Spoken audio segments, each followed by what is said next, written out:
Howdy, y'all. So on the next episode of Ricky's Big World, we gonna spill all the tea. He had opened the stove up, and when he did it while he was bending over to reach for something else. Well, the Earl from the meatloaf caught fire, and as soon as he opened up, the oxygen hit it, it blew out the rear parts of his pants. Back in the Pizza World caverns, behind the test ovens, and in reality next to the bathrooms, it's Ricky's Big World.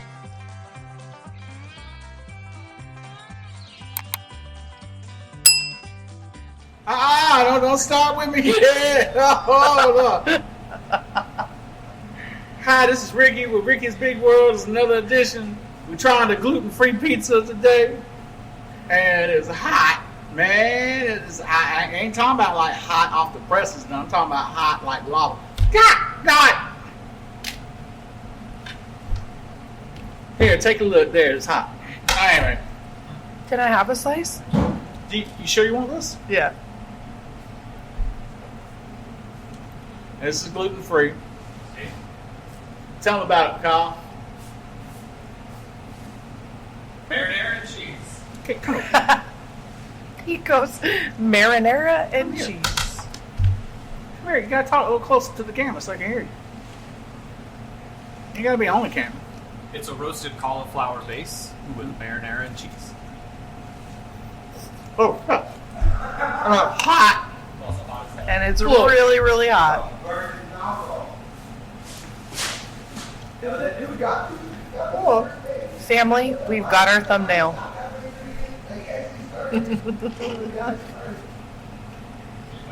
Clicked on a good one today.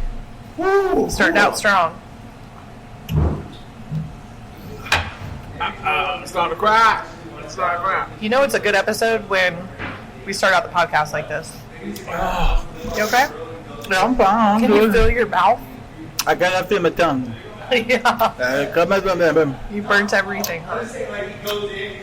Okay, so what we talking about? Are you sure you can talk after all? I don't know if I can talk.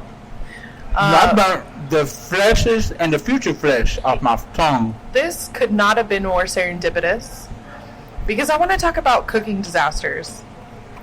That was not a cooking disaster, though. No, but you eating this was a disaster of some sort. No, it was a reaction. I bet your mouth feels otherwise. My mouth. Well, even my cheeks are burnt too. Oh my god. Yeah, that's what happens if you eat it right out of the oven. Oh lord. Question though, What? how is the gluten-free crust? Let me tell you something. Let me just show you. So I did it on a thin crust, and it is so good. Hot. But it's cheese, marinara sauce. Mm-hmm. That's it. He wanted you to taste the crust, so he just did like a basic pizza.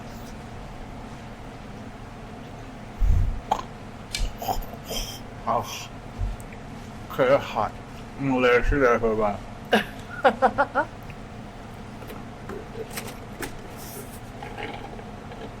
Eventually we'll get this episode started, I think. Alright. So. Oh, cooking disasters. Well, I asked this for a very specific reason. Please tell me why. Before you left, you had an accident in the kitchen.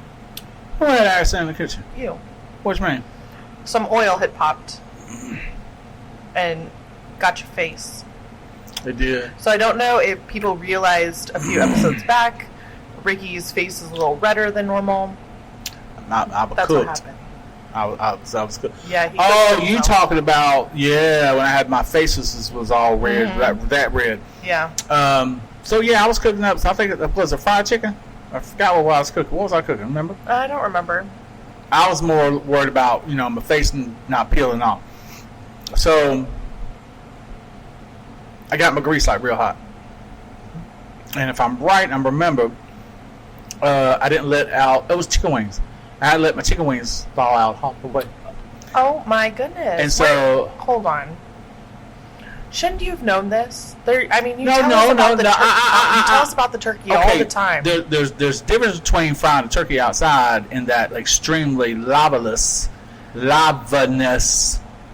oil. All right, I'm talking about just something on the stove. They don't get that hot. So, and sometimes Tomato. There ain't no tomatoes. We ain't putting no vegetables in this store. Hold on. So, a lot of times when you fry chicken, when it's still frozen, it adds extra moisture into it. So I like to do the chicken wings sometimes like that. Takes longer, but I went to put one chicken wing in there, and all of a sudden it started bubbling up. Everything else, poppity pop, pop, pop, pop, just started throwing grease at my face. My face was so red and just like tomato. No, we're gonna say raw steak instead. It was not pretty. It burnt me all up. Yeah. So it got me thinking, how are you in the kitchen normally? I'm good in the kitchen. What you don't have any other... I mean, I've had some issue. Like, I like frying bologna. Frying bologna? Mm-hmm. I don't think I've ever had fried bologna. Well, try it. But if you do try it, cut a little slit into it. But if you don't, it'll bubble up and throw itself on you and attack you. Oh. So I had my cast iron skillet, had all buttered up, greased up. I mean, it was so good. And I walked away for a second. I realized how hot it got. But I had taken my bologna and I slapped on it. And I forgot to cut the little V out of it so that it'll, release some of that heat out of it. Mm-mm. I put on there, a dome started forming. And I just happened to look down. As soon as I looked down, that dome popped. And bologna juice all over the place. Red got in my eye, my eyebrow. Oh my goodness. Hairline, everything. And so I cooked and I gave it to Jackson. And I went and made some more. Well, this time I added some peanut butter to it. And I put peanut butter in the cast iron skillet. Peanut butter and bologna? Yeah, that's good. Okay. You fry your bologna with the peanut butter because the peanut butter oil fries real nice at higher temperature. So I fried it up like that and I put it on a piece of toast. I tore that stuff up. It was so good, but it gave me the bubble gut like you wouldn't believe. I was bubble gutting everywhere I stepped. I've never heard of peanut butter bologna. What do you think peanut Earl is? Well, I know what the oil is, but to put like the butter part of it in there too? Mm-hmm. Well, it adds a little sugar to it. Now... And nobody else like it. But. I was going to say, is that like a southern delicacy? Or is that a Ricky delicacy? No, I know a lot of people who like fried bologna with peanut butter. It's good. Especially on crackers. That's real good.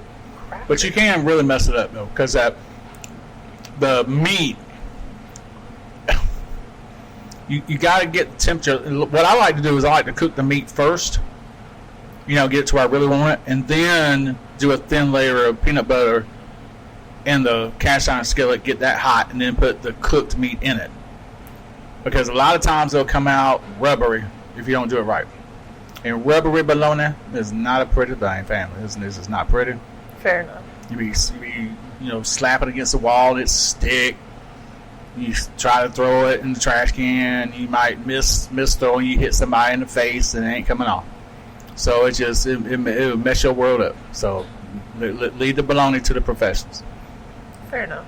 Okay. So, a cooking mishap.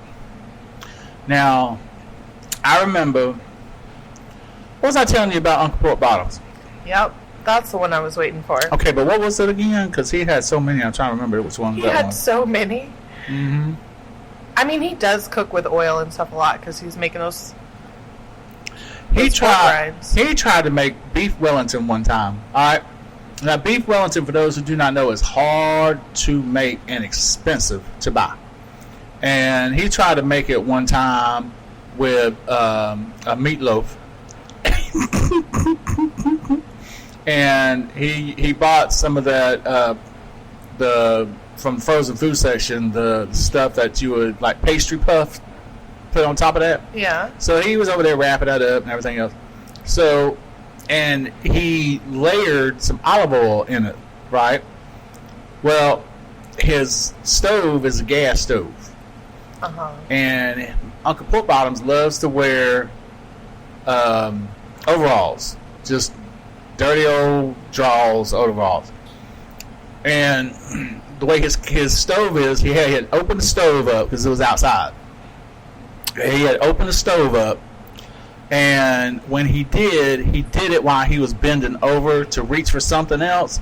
Well, the Earl from the meatloaf caught fire, and as soon as he opened up, the oxygen hit it. It blew out the rear parts of his pants. What? And he did not realize it blew out the rear parts of his pants. He just happened to turn around because it was like one big flash. And he just happened to turn around. And when he turned around, he said, that meatloaf smelling good. That was your rear end smelling like that. It smelled like fried, burnt bologna is what it smelled like. Do I? That's hilarious. Like, it's hilarious and scary all at the same time. But, like... Oh, well, yeah. What's scary now is the fact this man evidently don't have no nerve endings in his rear end because he did not understand that the back of his drawers was gone. And so he reaches down in there, he grabs his meatloaf, Beef Wellington, which is awful. Ugh. And he gets it out there. It looked good. Now, that's a weird thing. It looked good. And he starts cutting into it, and he was like, we may need to go on in the house because I feel a chill coming. And, we don't want to be eating outside when it's cold. And everybody was like, started laughing at him, and he was like, this ain't no funny matter. We're going to have this Beef Wellington. We need to have it in a gracious place. And my auntie said, you do realize that half your business is hanging out while you reaching in there trying to get that meatloaf. I don't know what you talking about. And so he reaches back, and he's showing up a hole in his pants. Didn't feel a draft. He didn't feel no draft. I asked him, I said, your butt must be so crusty. It cannot feel nothing, can it? I mean, it's just give it up at this point. Do you need to go get a bikini wax back there? Because that jungle, you ain't getting nothing through that rainforest. And so he goes and, he's like, oh, Lord, I can't. I said, no. Auntie Wiggs was like, you done touched the butt. Now you can't be touching that meatloaf. So she goes over there and picks up the meatloaf. So she puts it on the counter. And to this day, we don't know if this was what really happened or what. But it accidentally fell on the floor. Oh, darn. And I think how you're like, we don't know. For real. We don't know. Yeah. My bet is she emptied it. But she's also the type will tell you real quick, I ain't like the mess. I'm throwing it in the trash. Yeah. So I think it was really an accident. Yeah. So she threw it away when she seems like an honest gal. She overly honest, like I am. Yeah. But problem is, she threw it in the trash can, and it was still hot with that grease, and some of that was still on fire, and it caught the trash can on fire. And then Uncle Pork Bottoms act like he's just ignorant to the whole thing, and he's like, "What's that smell? You done messed up my pork." My Beef Wellington and all this other, you messed it all up and everything, you burnt it and all that. And Auntie Wiggs was like, you the one burnt it, and so glad you had no bubble gut at that same time. The whole house would have burnt down with that burst of flame. It was a mess. And so we wound up not eating there. We wound up going to another restaurant, which I think that secretly that's what Auntie Wiggs wanted to do, is going to a restaurant to eat. She didn't really... Uncle Pork Bottoms is a good cook when it comes to outdoor stuff. Yeah, like pork rinds. Like pork rinds. That's right. Nachos, fries, and things like that.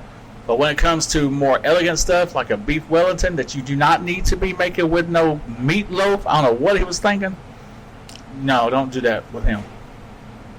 Don't do that with him. Now, Auntie Bego, Auntie Wiggs, are they good cooks? They are phenomenal cooks because they got years of practice and years of messing up. Fair. Auntie Bego tried to make homemade donuts one time, and she's in that kitchen and she's putting everything in there. I'm like, she almost put a toe in it. It was that good. And she goes and she's stirring up.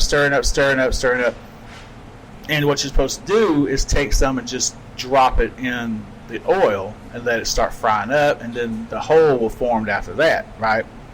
So she was doing that.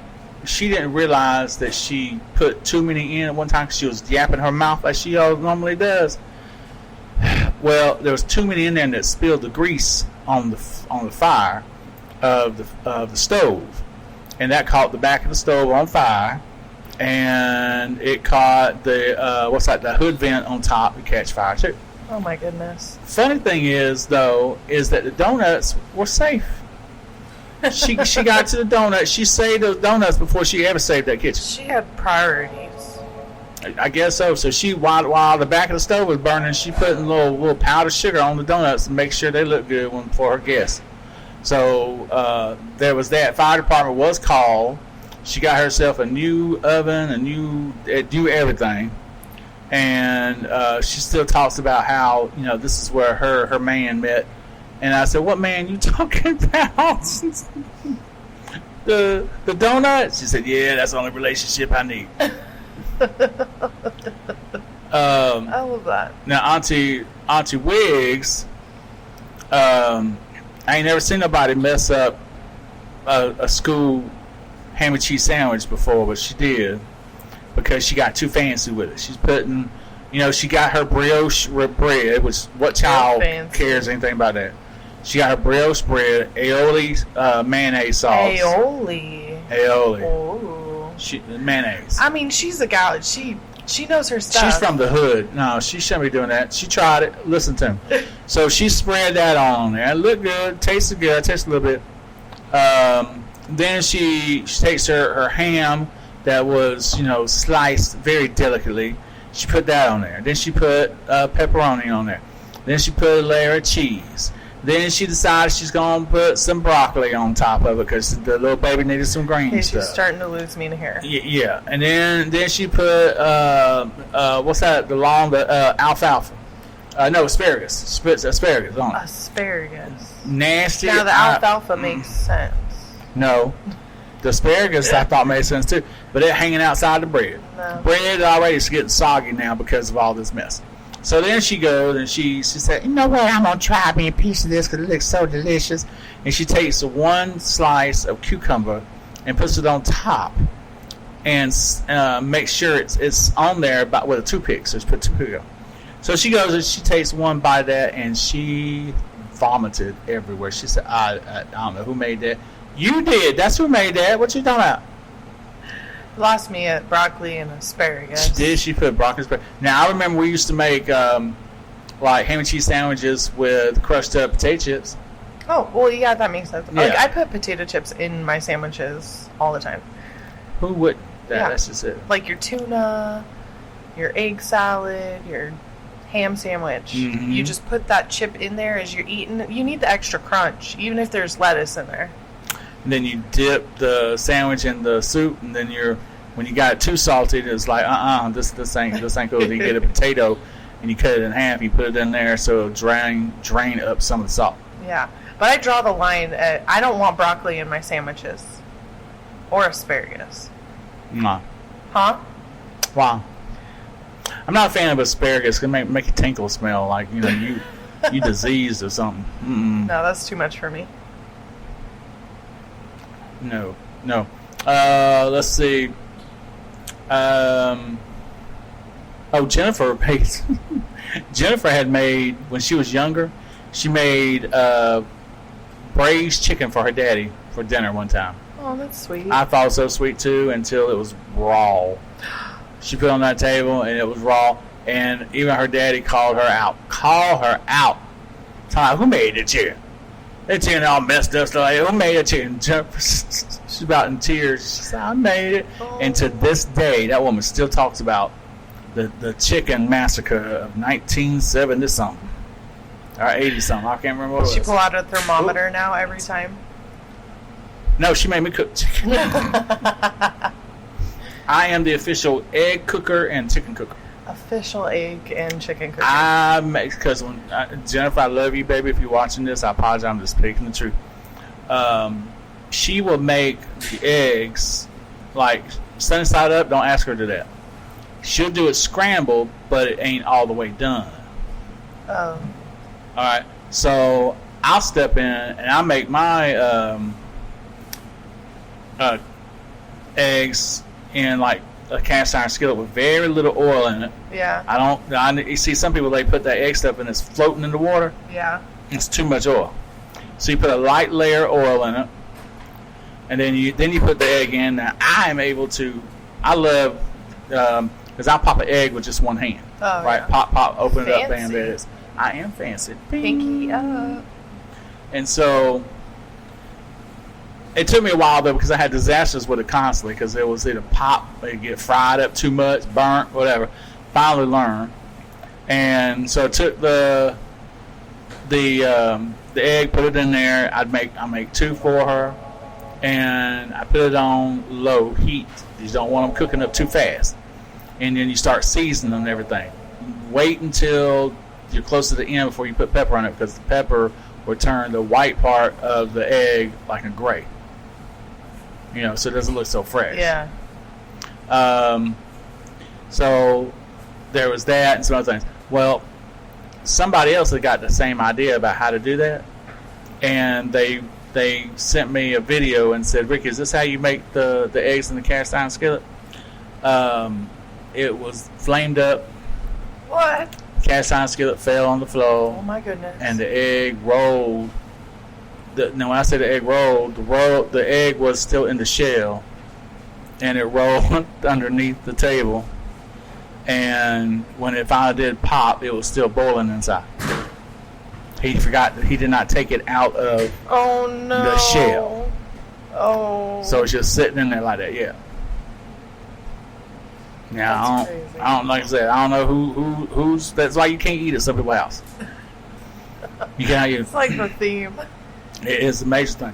I went to a restaurant one time, and they were like, "Oh yeah, we make our tea fresh and everything else." And I tasted that tea. I said, I took myself behind that counter into the kitchen, and I made them tea, and I showed them how to make tea right. Really? Yeah, because they messed up altogether, just totally up. How did they mess it up? What were they doing? Not Did you putting find enough out? sugar in it. They didn't let the tea simmer, so you didn't get the real tea flavor. Oh. And then the tea they tried to serve was more than a day. Oh. Now, when you have a hot environment, tea will spoil real fast. And so, and then the big metal round urn or whatever it's called. Is it called an urn? I don't know, but I know what you're talking about. But yeah, it's got the spout. Yeah. These people did not take it apart at night and didn't clean the gunk off of it. Because That's sugar will build up gross. mold. Yeah. And so, I went in and I told him, I said, look, you can't do this. And I said, oh, well, we're supposed to be doing that every night. Well, you don't, because there's mold on it. Ugh. And it was just a nightmare. Yeah, you can't eat at some people's house. But while I was back in the kitchen, I saw some things that I said, nope, I will not. They kept rice on the floor. Yeah. We call that floor rice here. I said my dad and our family call it floor rice. Okay, well, this was We not don't a clean do it. restaurant. The thing is, and This is a clean restaurant. Restaurants especially, like, it needs the upkeep minute to minute, because the second it starts falling behind, like, it starts to go. Like, we're so conscious about everything that we're doing, and we clean consistently throughout the day. We have, and my dad really prides himself that, like, the people that come and inspect our restaurant, they actually eat here, and they don't typically do that at places. But yeah, we will read reports of, like, rice on floor, and we call it floor rice, from other restaurants and stuff. It's a thing. Did you ever watch National Lampoon's, was it Christmas Vacation or whatever? The one where it showed the turkey busting open. It was so dry, there was nothing in it. Yeah. A friend of mine's grandmama did that one time. What? That can actually happen. They dried that thing out so much, because what she did was, she's from, I forgot which Scandinavian country, and so she took the chicken and she salted the chicken and let it sit in a bag with salt. And so when she went to cook it, it was so dry that when she took it out of the oven and the oven moved, the pan moved, Yeah. the thing popped open and it just went, oh. It just breathed. It breathed on people. And it had salty breath, and the meat was gone. It like it was ate up. So,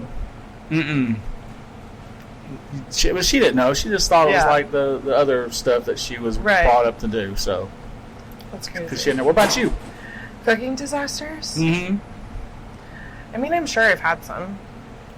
And I'm sure I have some, but I'm not going to tell you. I'm trying to actually think of one, and I can't offhand. But I thought it was funny when you were talking about you and Jennifer, and you're like, I'm the official egg person. Like, I love how in relationships, like, that becomes a thing. I do that with my husband, too. Like, he has to make very specific things. I think there has to be something like that, because otherwise one person is doing cooking all the time, and then you start resenting that person. And one of those things is eggs, which I thought was really funny. I love it. Scrambled eggs, I'm a pro at, but it's the sunny side up eggs. They always get stuck. It doesn't matter how much oil I put in, I swear. Well, y'all don't really eat grits in your house, do you? No. All right. So I make the grits, eggs, and bacon are what I call the EBG mount, or volcano, EBG volcano. And so EBG volcano, and I make my grits, and I'll tell you how to do it. I do it, and I'll tell you how somebody else did it for the disaster part. So I make my grits, and I make it with chicken broth, bay leaves, and some other seasonings. Okay. And so I get that real done, and then I got my bacon in a cast iron skillet, and I get that done. I drain the grease for later, but I get my bacon real crunchy, and I crunch the bacon up all into the grits. Stir it up, add a whole stick of butter, because I'm like that. Some people will add sour cream to it to give it a little bit of different texture. I think it takes away from the grit taste and the flavor. But so then you take the leftover bacon grease, you pour that into the cast iron skillet after you clean it, and then you put on low heat, and then you fry up your eggs. And when you do that, then you put the egg in there sunny side up. By doing it like that, there's such a beautiful sheen over those eggs. I'm telling you. And it doesn't cook fast, so nothing's bubbling and runny. Everything's smooth around. And it almost looks like you drew it, like a cartoon. Yeah. So you take a big old scoop of grits with the bacon, put that into the bowl. Take 2 eggs, put that in there. Take another layer of grits, put on top of that, and then you let that cool off on top a little bit. So when you take your fork or your spoon, which I like spoons, you push into the center, all the egg pops out like a volcano. Very nice. Little babies love it. Little kids love it. Yeah. So that's how I do it at home. I had a friend of mine said that he wanted to try doing it for his family. He tore that place up. Number one, he got the grits too hot. He thought it was that kind of food where you stick your finger in and you taste it. Grits get like astronomically Mars hot. And so he had almost a 3rd-degree burn on his finger. Oh my goodness. And then who wants to eat burnt up finger grits? Yeah, right. Do you want to eat finger grits? No. Don't. So I think there may be some flesh in there too. So then he tried to fry up the bacon. When he tried to fry up the bacon, he put the bacon eye on too hot. And so all that did was just cause grease and Earl to just spew out, popping, and it got into the flame underneath it, caused that to catch fire. He was talking about doing the eggs, so he did, since he messed up that, he took the eggs and cooked it in the microwave. Oh, no. And he went and he had it on a plate, went to the plate out, and his finger accidentally hit it, and when it hit it, he said, no. He picked the egg up, and he was able to just shake it, and he put it on. So he had toe-up grits with finger flesh in it. He had rubber eggs, burnt old bacon. He had eggs that were like Frisbees, and then he tried to feed that to people. And he said, "You got to be out your mind. There ain't no way I'm eating that. No way." There was one story that you were trying to think of earlier that I just remembered that you kind of started telling me before the podcast, and it was about Uncle Pork Bottoms and hibachi. Another piece? Oh, sure. When we went to the Japanese restaurant. Oh my God. That's the one you were trying to remember. All right, so Uncle Pork Bottoms. I love Uncle Pork Bottoms. You know, he's just a redneck backcountry guy. He cooks homemade pork rinds, like I told y'all a million times. But we decided to take him to a hibachi one time. And so he put on his best, which was shorts and a polo shirt. And so he goes in there, and you know how some of the hibachi places, they'll take that egg and they'll put it on the end of the metal spatula and they'll throw it at you so you to catch or whatever. They threw it at him. It cracked across his forehead, dripped down his nose, down to the hibachi place, and the hibachi grill caught fire, and the flame caught the egg juice on fire and went straight up into his nose. And so all of a sudden they had all this beautiful food on there. And this is a situation like I had, earlier on Thanksgiving, where he went to blow the fire out of his nose, and egg and booger went all over the hibachi place. They had to close that one section of the hibachi so they can desanitize and everything else. And they told him to leave, that McDonald's was around the corner. I mean, fair. Well, but the rest of us, we didn't do nothing wrong. My chunky self guilty by association. I wanted my chicken and grits. Or not grits. I was like, they serve shrimp. grits I wanted my in a hibachi? Some do. In the South, In the South? No, they don't. Do they really? Yeah. That's awesome. I've never been to like a hibachi where they... It's so good. I love that you love it and it's like gluten-free. We gotta talk about this. Alright. I know we wanted to talk about disasters, but with Jennifer having celiac disease, finding gluten-free food is hard. Now, there are some places that, even though they say they have gluten-free, the environment's not that gluten-free. Correct. So That's us. They have to be careful because you're right. You got flour flying all over the place. Yeah, and I mean, technically, like places that have gluten-free for people who have celiac disease, they have a separate kitchen. We're just not big enough for that. So right. We try to help wherever we can. And it is what it is. But if you have a gluten intolerance or you have you're on a gluten-free diet, which is very healthy for your gut, then this right here is phenomenal. I love that crust. Yeah. What is it again? It's roasted cauliflower crust. Oh, cauliflower? I know, it tastes so good. I'm not going to lie, I sometimes prefer this crust to having just our standard thin crust. I always prefer our original over everything because it's fluffy and amazing and we make it daily. But I will prefer the gluten-free thin crust over our normal thin crust sometimes. There's something said about that. Because something to be said about that. I'm sorry. Because Jennifer discovered, like at Hy-Vee, they got glutino Oreos. Yeah. Those are phenomenal. Are they really? I haven't had them yet. They are, in fact, I'm sorry, Oreo.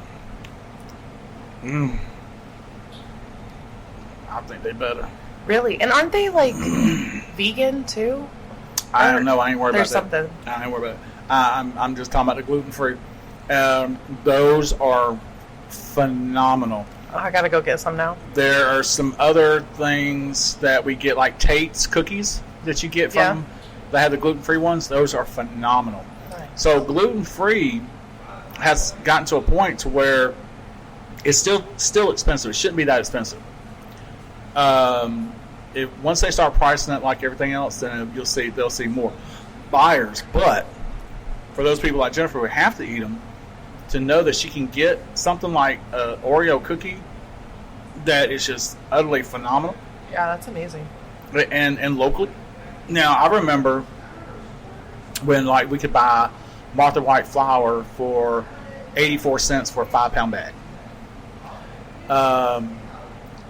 To buy the Bisquick gluten-free flour, for 8 ounces. One box has an 8-ounce tiny little bag, is $8. That's wild. And it's $1 an ounce. It was like $8.99. They have gone down to I think $5 or $4.99. So they gone down a lot. Yeah. But to think that you are not putting gluten in the product, so you're taking away an aspect of it, and it costs you that much more. It's crazy. And that's how my brain thinks. It's like, you're not putting everything in it. So They're just replacing it with other things. They just bad. A lot of the cooking disasters that I have seen has been when it comes to grease fires and stuff like that. I imagine too, like the South is like grease heavy with the frying and stuff. So I imagine it's common. Thank you, Jesus. Yeah.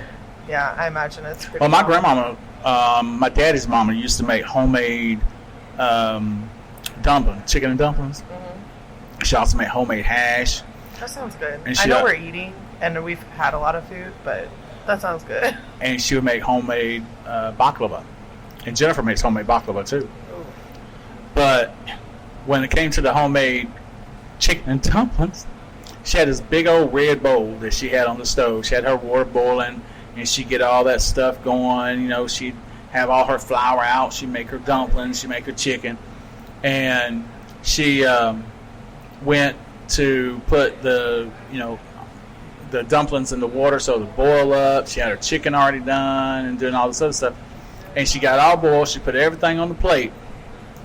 And then she realized she didn't use flour. She used a dry plaster by accident. Dry plaster? As a dry plaster. Oh my gosh. That you're supposed to add water to it, and it turns into a plaster mix for the walls. She didn't know that was all. What was she grabbed? She just grabbed the first thing she saw in her own cabinet, and she didn't put that there. And I'm like, Grandma, you didn't feel the texture? She said, I won't worry about that. I put the buttermilk in there and all this other stuff. It felt the same. And she said, I thought it was a little tacky. You know how you touch it and it tacks to your fingers? She said, I thought it was a little on the tacky side. She said, but other than that, I went to bite into that and I tasted drywall.